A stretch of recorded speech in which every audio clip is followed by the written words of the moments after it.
வீடு வந்து ஏதோ குட்டியா இருக்கும் போல, நம்மலாம் வர்றதுக்காக யோசிக்கிறாரு அப்படின்னு பார்த்தா, அப்புறம் தான் சொல்லி தம்பி தம்பி தம்பி ஏகப்பட்டது வச்சிருக்கான் தம்பி சண்டால. 4, 5 வீடு வச்சிருக்கான். நம்மள்ட்ட சொல்ல மாட்டான் அப்படின்னு சொல்லி சொல்லுவாரு.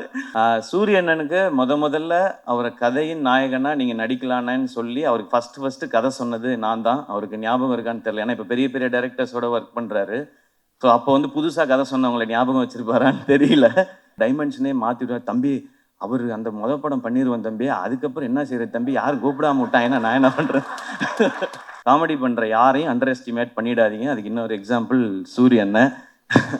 ரொம்ப சீரியஸா பெர்ஃபார்ம் பண்றவங்களால காமெடி பண்ண முடியாது. அது ரொம்ப கஷ்டம் அது. ஆனா காமெடி பண்றவங்களால சீரியஸான ரோல் எடுத்து பண்ண முடியும். இப்போ வந்து ரொம்ப கிளியரா இருக்காரு. நான் வந்து இனிமே ஹீரோவா தான் பண்ணுவேன் அப்படின்றதுல ரொம்ப ரொம்ப கிளியரா இருக்காரு சூரியன். நிறைய டைம் இன்ஸ்டாகிராம்ல உட்காந்து ஹீரோயின்லாம் செலக்ட் பண்ணிட்டே இருக்காரு. கொட்டுக்காலியை எல்லாருக்கும் காட்டுறதுக்கு நான் வந்து காத்திருக்கேன். முக்கியமா வெற்றி சார்ட்ட ஃபர்ஸ்ட்